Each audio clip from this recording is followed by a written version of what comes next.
Hello and नमस्कार, सुप्रभात। आप सभी साथियों का हमारे स्ट्रेटजी वर्ल्ड के ऑफिशियल चैनल पर बहुत बहुत स्वागत है।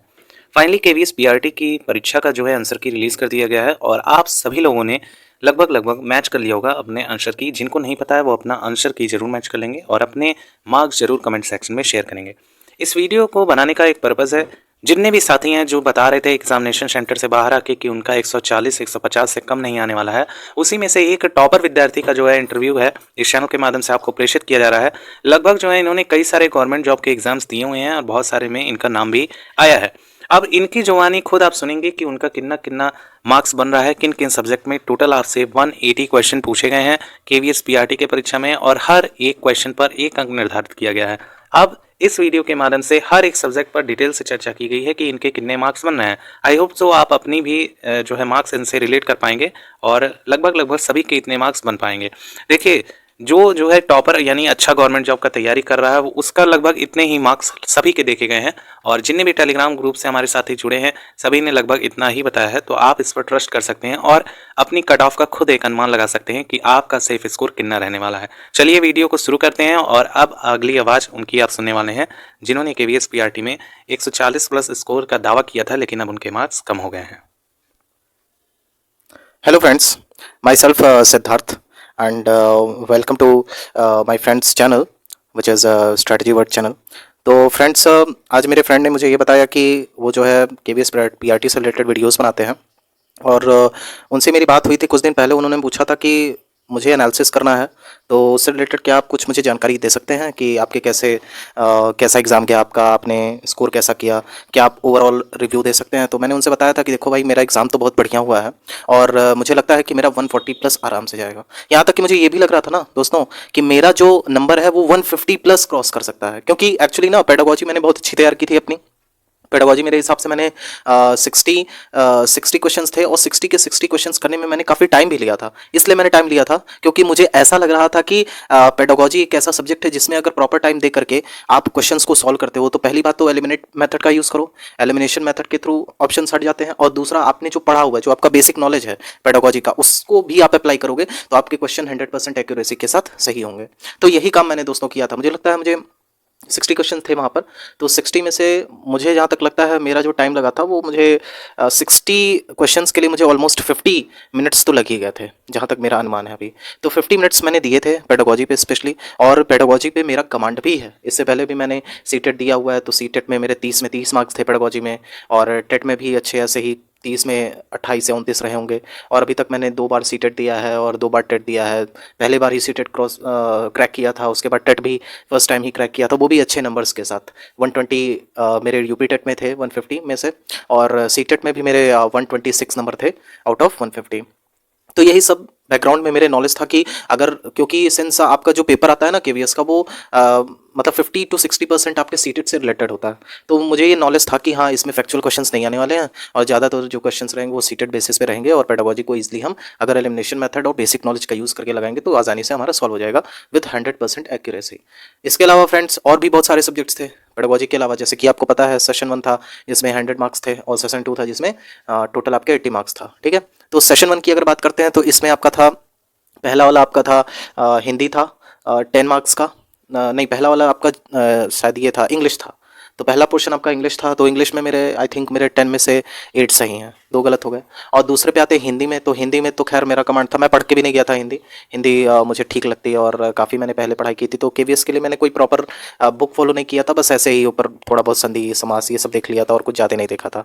और एनसीईआरटी मैंने पढ़ी थी, हिंदी की एनसीईआरटी, सिंस मैं ये आपका एनालिसिस करता रहता था, तो एनालिसिस में मैंने ये देखा कि जो है ये ज़्यादातर क्वेश्चन जो है एनसीईआरटी से आ रहे हैं। खास तौर पे पैराग्राफ पूछ लिया जा रहा है, कोई कंटेक्स्ट उठा करके आपसे पूछ लिया जा रहा है, लेखक का नाम पूछ लिया जा रहा है। तो मुझे लगता है 1 या 2 दिन पहले ही मैंने सारी एनसीईआरटी जो 1 से 5 तक की थी, 1 से 5, हाँ 1 से 5 तक की हिंदी मैंने पूरा रीड कर लिया था। इसके अलावा मैंने ईवीएस भी 1 to 5 मैंने रीड कर लिया था। अब लेखक की बारी आई, सिंस लेखक भी पूछे जा रहे थे और मेरे शिफ्ट में काफ़ी लेखक भी पूछे गए थे। मुझे लगता है ऑलमोस्ट 5 से 6 लेखक तो पूछे ही गए होंगे। और मैं आपको सच में बताऊं कि मैंने 2 दिन पहले लेखक पढ़ना स्टार्ट किया, मैंने सारे लेखकों को एक जगह लिख लिया, और मुझे लगता है कि कुल मिला जुला करके कुछ नहीं तो कम से कम 60 से 70 लेखक तो मैंने याद किया होगा 2 दिन पहले। और लेखों को याद कर लिया, उसके बाद मेरा पूरा कमांड हो गया, लेखों को एकदम रट लिया था अच्छे तरीके से। फिर उसके बाद आपका आता है ये जो सब्जेक्ट कंसर्न वाले सब्जेक्ट्स थे, जैसे कि हिंदी वहाँ पे डीप पूछी गई थी, 20 क्वेश्चंस थे। फिर उसके बाद इंग्लिश था, 20 क्वेश्चंस थे। फिर मैथ्स था, 20 क्वेश्चंस थे। इसके अलावा 20 नंबर का आपका इंग्लिश, हिंदी, ईवीएस और मैथ्स, ये मिला करके 80 थे। अब आते हैं डीप हिंदी में, जो कि आपका सब्जेक्ट कंसर्न में था। तो हिंदी में क्या था कि हिंदी भी ठीक आई थी, ऐसा नहीं कह सकते हैं कि बहुत इजी आई थी बहुत। अब ठीक है, क्यों आई?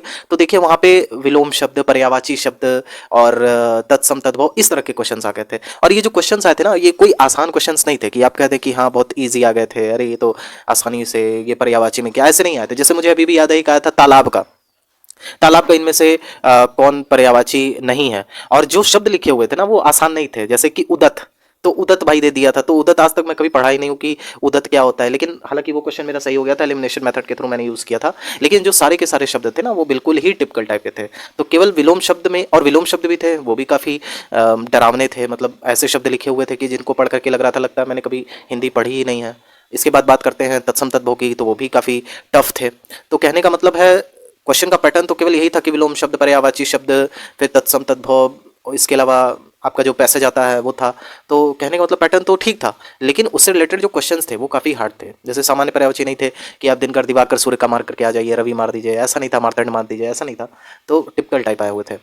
हालांकि जो जिन भी बच्चों ने पढ़ाई की थी, तो वो इसलिए, जैसे मैंने आपको बताया ना कि उदत वाला आ गया था, तो भी मेरा सही हो गया क्योंकि मैंने पढ़ाई की थी और मुझे पता था कि हाँ ये ठीक है, मैं एलिमिनेशन मेथड के थ्रू इसे सॉल्व कर सकता हूँ। तो वहाँ पे मैंने ये काम किया। उसके बाद आगे देखें तो फिर आपका पैसेज आ गया था, और पैसेज तो काफ़ी टफ था। हिंदी में जो मेरा पैसेज आया था वो टफ था। मतलब ये है कि आप अगर पैसेज को अच्छे से ओवरलुक नहीं करते हो, ध्यान से नहीं उसे देखते हो, तो आप उसे नहीं कर सकते। तो हिंदी को मैंने अच्छे से देखा, हालांकि उसे मैंने सॉल्व किया, और मुझे ऐसा लगा कि मेरे 20 में से कम 19 तो आ ही जाएंगे। एक क्वेश्चन को मैंने मार्क करके रखा था कि प्लस माइनस ऐसा कुछ हो सकता है, लेकिन जब एक्चुअली में मैंने आंसर की से अपना मिलाया, तो सरप्राइजिंगली मेरे हिंदी में टोटल 5 क्वेश्चंस गलत हो गए और 20 में मुझे 15 नंबर मिले। सोच रहे हैं दोस्तों, मतलब मेरा मानना था कि एक क्वेश्चन गलत हो जाए वो भी बहुत बड़ी बात है, मुझे 19 तो हर हाल में मिल जाएंगे। 19 से भी एक कम कर दो 18 है, लेकिन मुझे मिले कितने? तो भैया 5 प्रश्न गलत हो गए, मुझे 20 में से 15 नंबर मिला, यानी कि 3 नंबर का घाटा ऐसे सीधे सीधे हो गया। तो एक्सपेक्टेशन ऐसे ही खत्म होती है। फिर इसके बात करते हैं आपके इंग्लिश के। इंग्लिश में मेरा बहुत अच्छा कमांड है, मैं हमेशा से इंग्लिश पढ़ता था, इंग्लिश इन्वायरमेंट भी है मेरे आसपास। इसके अलावा न्यूज़पेपर्स, डेली हैबिट है इन सबको देखने की।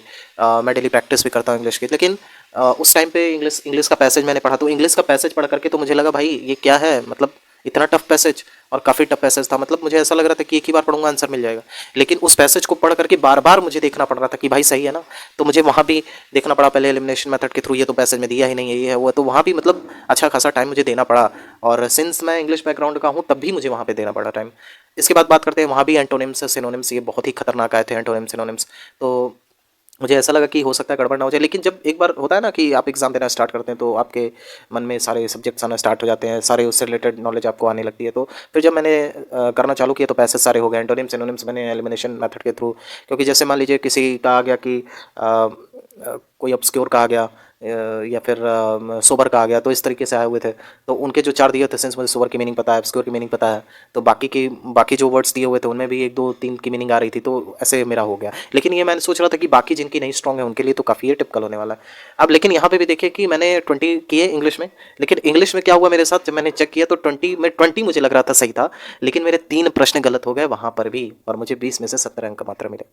अब इसके बाद आते हैं हम लोग ईवीएस में। ईवीएस सभी का मुझे लगता है, जो बहुत पढ़ाई करता है और जो कम पढ़ाई करता है, कुल मिला जुला करके एवरेज ही रहता है। हालांकि ईवीएस में मुझे ऐसा लगा था, क्योंकि मैंने 1 से 5 तक की एनसीईआरटी पढ़ ली थी और ज़्यादातर क्वेश्चंस उसी से थे। लेकिन कहते हैं ना कि एग्ज़ाम के टाइम पे वो परफॉर्मेंस एंग्जाइटी हो जाती है, तो वहाँ पे मुझे परफॉर्मेंस एंग्जाइटी हुई, और थोड़े से जो आसान क्वेश्चंस थे वो भी मुझसे गलत हो गए। जैसे कि पोचमपल्ली गांव कहाँ पे है? तेलंगाना में है। ये मैं पढ़ करके गया था, और कीवर्ड मतलब मैंने उसको नोट भी कर लिया था अपने नोट्स में कि हाँ पोचमपल्ली गांव तेलंगाना। लेकिन वहाँ जब मैं पहुँचा तो मेरे दिमाग से पता नहीं क्या कब खत्म हुआ, मुझे मैं कंफ्यूज हो गया कि तेलंगाना, मुझे लग रहा था तेलंगाना, लेकिन तेलंगाना नहीं लगा, कि मैंने कर्नाटक लगा दिया। तो ये तो हो गया परफॉर्मेंस एंग्जाइटी। और दूसरा जो मुझे लग रहा था कि बाकी क्वेश्चंस मेरे सही है क्योंकि एनसीईआरटी से पढ़ के गया हूँ, उसमें भी मेरे गलत हो गए, घर वर वाले क्वेश्चन आए हुए थे। तो कुल मिला जुला करके टोटल 20 में से मुझे 13 नंबर मिले ईवीएस में। मिलाने पर। और उसके बाद बाकी देखें आपका, और पेडागोजी में मुझे लग रहा है मुझे 40 या 42 नंबर मिले, 60, मतलब जहाँ मुझे लग रहा था 60 में से 50 तो आ ही जाएंगे, लेकिन मुझे मिले कितने, तो केवल 40 या 42 इतने ही मिले हैं। एकदम एग्जैक्ट नहीं याद है, क्योंकि अभी थोड़ा सा एंग्जाइटी रहती है ना कि जल्दी जल्दी देखो कितने गलत हैं कितने सही हैं। तो जो मेरा मतलब कंक्लूजन था वो यही था कि हाँ इतने गलत हो गए हैं, तो मुझे लग रहा है 40 से 42 मुझे पेडागोजी में मिले हैं। और उसके बाद मैथ्स में, मैथ्स देखिए सबसे इंटरेस्टिंग, मैथ्स भी मेरा बहुत स्ट्रॉन्ग है और मैं अच्छा खासा मैथ्स कर लेता हूँ।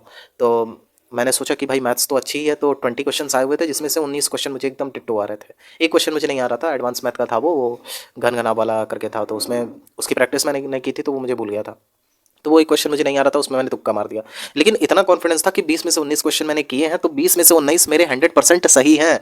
और मैं घर पे आके कंक्लूजन भी कर रहा था, अपना एनालिसिस कर रहा था एग्जाम का कि भाई इतने नंबर तो रख ही लो। 20 में 19 में मैथ्स से घटा ही नहीं रहा था कि एक दो इधर हो जाएगा एक दो इधर हो जाएगा, नहीं घटा रहा था। लेकिन आपको मैं बताऊं, मेरे मैथ्स में आए हैं 20 में से 17 नंबर।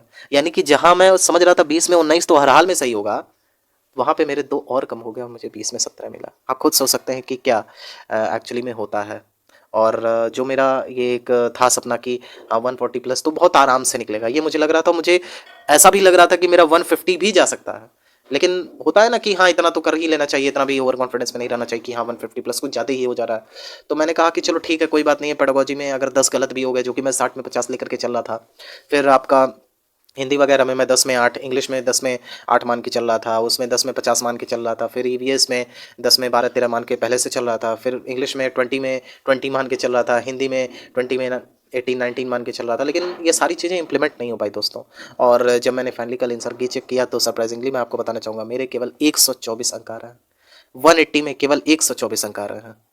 और ये बताने में मुझे कोई शर्म महसूस नहीं होती, क्योंकि एक होता है कॉन्फिडेंस कि हाँ मैंने 140 किया था, उसके बाद 124 आ गए।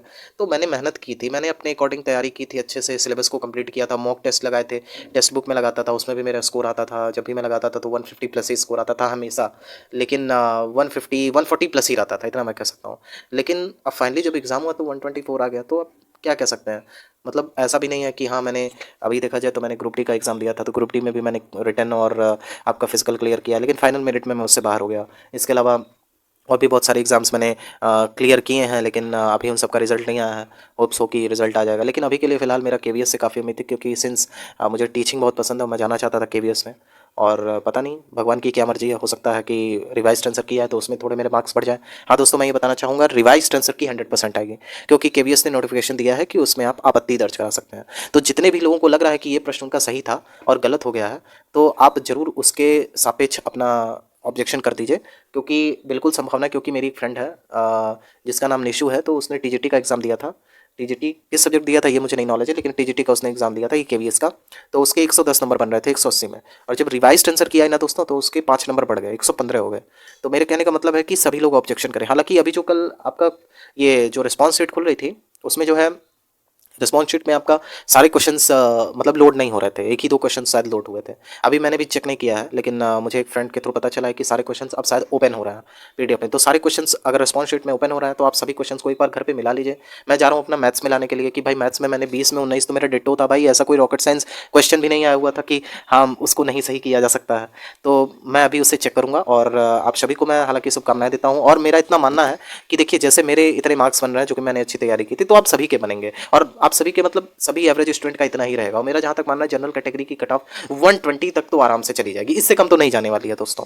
120 तक तो आराम से जाएगी। हालांकि इसमें सबसे बड़ा इंपैक्ट देखने को मिलेगा नॉर्मलाइजेशन का। नॉर्मलाइजेशन बहुत बड़ा रोल प्ले करने वाला है, ये बात आप याद रखिएगा। तो आप बिल्कुल मत घबराइएगा। अगर आपके 110 नंबर है, अगर आपके 110 नंबर है, ध्यान से सुनिएगा, रिवाइज आंसर की में आपके नंबर बढ़ सकते हैं। और दूसरी बात नॉर्मलाइजेशन, उसके बाद ये खेला बहुत बड़ा खेला होने वाला है नॉर्मलाइजेशन का। नॉर्मलाइजेशन कैसी होती है, अगर आपने एसएससी का एग्जाम दिया है या फिर अगर रेलवे का एग्जाम दिया है, तो वहाँ आप देख सकते हैं कि मैंने एनटीपीसी का एग्जाम दिया था, मेरा 16 नंबर बढ़ गया था प्री और मेंस में। अब आप सोच लीजिए कि कितने भयानक मार्क्स बढ़ते हैं। तो ये मत कहिएगा कि आपके नॉर्मलाइजेशन में मार्क्स नहीं बढ़ सकते हैं। हालांकि ये भी श्योरिटी के साथ नहीं कहा जा सकता कि नॉर्मलाइजेशन होगा ही, लेकिन उम्मीद की जा सकती है। हालांकि आपके जो कंट्रोल में है वो आप करिए, आप ऑब्जेक्शन कर दीजिए। और 120 वाले बिल्कुल तैयार रहें, आप अपने इंटरव्यू की तैयारी करिए, इंग्लिश अपना इंप्रूव करिए, फ्लुएंसी ले आइए अपने स्किल्स में। और इसी के साथ मैं आपको बहुत बहुत धन्यवाद करता हूँ। थैंक यू सर, मुझे वक्त देने के लिए। तो दोस्तों आप सभी लोगों ने सुना एक एस्पिरेंट की जुबानी, और आप चैनल पर नए हैं तो सब्सक्राइब कर लीजिएगा। केवीएस पीआरटी की भर्ती के रिगार्डिंग हम ऐसे ही लेटेस्ट अपडेट लाते रहते हैं। आपके कितने नंबर हैं आप कमेंट सेक्शन में जरूर बताइएगा। Thank you so much for watching. कोई क्वेरी होगा तो कमेंट सेक्शन में पूछ सकते हैं।